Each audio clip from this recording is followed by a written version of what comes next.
Chào mừng Nị đã quay trở lại với series âm nhạc trên màn bạc. Chủ đề hôm nay của mình sẽ là bộ phim huyền thoại Bố Già.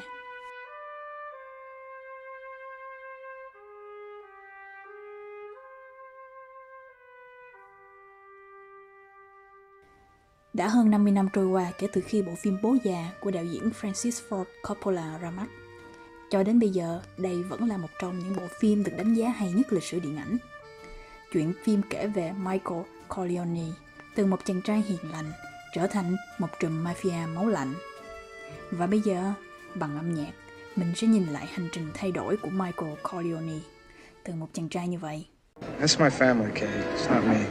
Trở thành như thế này. But don't ever take sides with anyone against the family again. Ever. Mở đầu phim, tiếng kèn trumpet cùng với bản nhạc chủ đề Bố Già vang lên, rồi đến lời thoại của nhân vật Bonacera. I believe in America. America has made my fortune. Và sau đó là Vito Corleone, cha của Michael, xuất hiện đầy quyền lực. Bản nhạc này được viết ở giọng thứ, với giai điệu vừa trang nghiêm nhưng cũng không kém phần bi ai và đen tối. Giai điệu này đại diện cho chiếc ghế quyền lực của nhà Corleone, lúc này đang được trình diễn bởi kèn trumpet với một âm thanh truyền thống. Bản thân nhạc cụ trumpet này là đại diện riêng cho nhân vật Vito Corleone. Điều này cũng thể hiện rõ trong cảnh Vito bị bắn.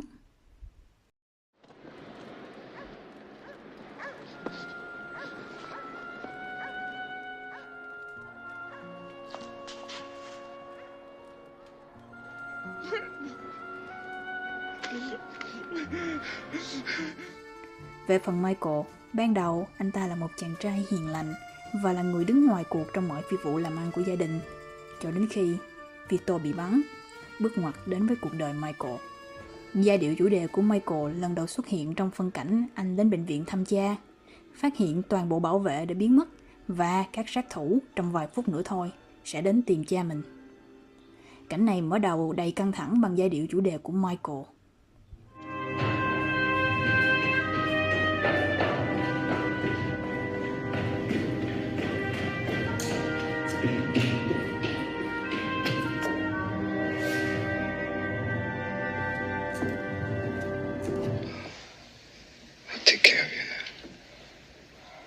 Khi Michael tìm được cha mình, một đoạn của giai điệu Bố Già lại vang lên, nhưng lần này không phải tiếng kèn trumpet nữa.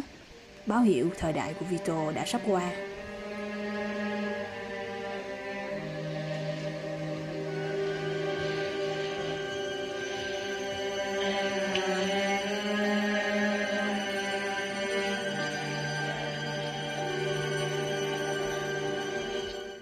Sau đó bản nhạc lại quay trở lại với giai điệu chủ đề của Michael, nhưng lần này được thể hiện rõ ràng, mạnh mẽ hơn.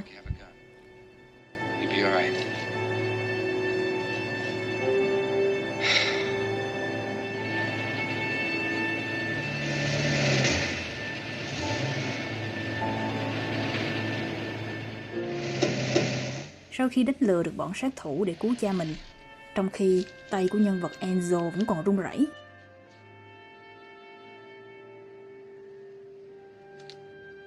thì Michael đã bình tĩnh bật quẹt lửa. Lúc này giai điệu của Michael đã trở nên rõ ràng hơn rất nhiều. Và cũng bắt đầu từ lúc này anh ta đã bắt đầu nhận ra năng lực và trọng trách nơi mình.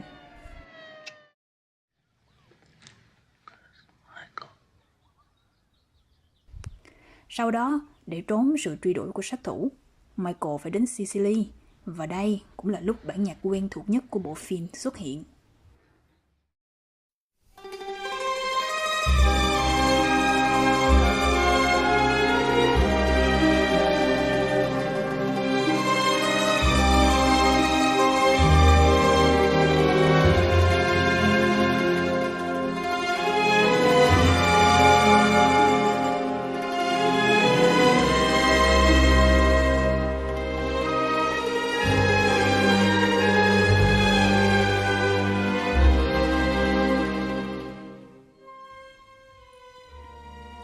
Bản nhạc đại diện cho chuỗi ngày yên bình sau cùng của Michael bên người vợ Apollonia. Trong những phân cảnh yên bình tại Sicily, giai điệu của Bố Già không hề xuất hiện.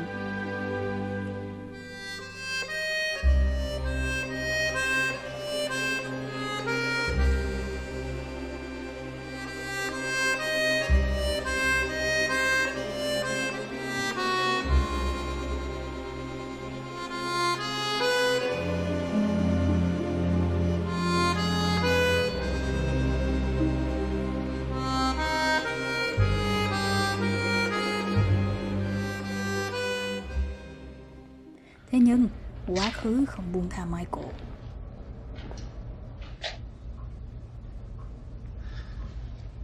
Look how they massacred my boy. Sau khi nghe tin anh trai bị giết chết, cùng lúc đó những kẻ thù cũ cũng tìm thấy Michael và giết chết vợ con anh. Sau cái chết của Apollonia và anh trai, Michael không còn lựa chọn nào khác ngoài việc quay trở về và gánh vác trọng trách gia đình. Lúc này anh ta đã biết được mình là ai và mình cần làm gì. Anh ta quay lại tìm Kay, người yêu cũ của mình, và cầu hôn cô. Lúc kể về việc tiếp quản công việc gia đình, bản nhạc bố già lại I'm xuất working for hiện. my father now, Kate. He's been sick. Very sick. Nhưng đến khi cầu hôn Kay, thì lúc này mình lại nghe lại giai điệu chủ đề của Michael vang lên lần cuối cùng trong I phim. came here because I need you. Because I care for you. Please stop it, Michael. Because I want you to marry me. Kay vẫn nghĩ Michael là chàng trai hiền lành như thuở đầu gặp gỡ. Và Michael, bản thân anh ta cũng nhìn thấy hình ảnh của mình trước đây trong ánh mắt của Kay. Giai điệu bố già sau đó xuất hiện trong phân đoạn hai cha con Vito và Michael trò chuyện với nhau. Lúc này đã không còn tiếng kèn trumpet nữa.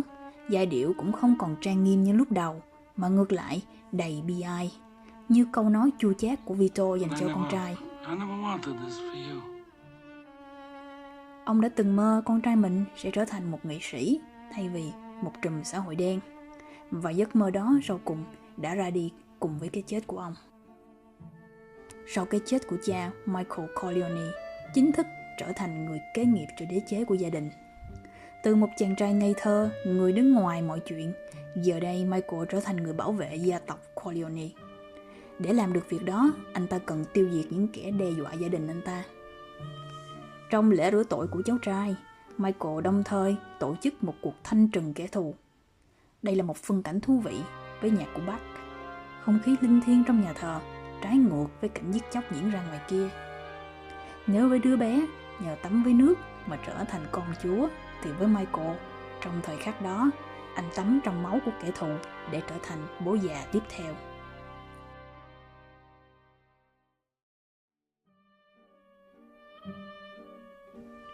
Ở cảnh kết phim, khi Kay chất vấn về những vụ giết chóc đã xảy ra, Michael nhìn vào mắt cô. Ánh mắt của Kay vẫn nhìn anh ta như thuở ban đầu.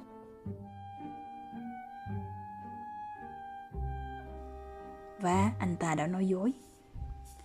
Dĩ nhiên, Kay thở phào nhẹ nhõm, nhưng khi nhìn thấy những thành viên khác hôn tay Michael và gọi anh là Don Corleone, Kay đã hiểu anh ta không còn là Michael mà cô từng biết nữa. Và bản nhạc chủ đề bố già lại vang lên. Bản nhạc này ban đầu xuất hiện ở những phân cảnh của Vito Corleone, rồi đến những phân cảnh có cả Vito và Michael, và cuối cùng vang lên trong những phân cảnh chỉ còn một mình Michael. Và cánh cửa đóng lại. Phiên bản cuối cùng của chàng trai Michael lúc xưa, phiên bản giờ chỉ còn tồn tại trong mắt của Kay, cũng chính thức chết đi. I'm gonna make him an offer again with you. Một bộ phim với nhiều tình tiết phức tạp đan xen, từ gia đình, tình yêu đến cuộc sống và cái chết. Nhưng sau cùng, bộ phim đã rút gọn tất cả lại chỉ bằng một câu hỏi duy nhất. Và câu hỏi đó là: liệu cái kết này là do Michael đã chọn, hay chỉ vì số phận đã đưa ra một lời đề nghị mà hắn không thể chối từ?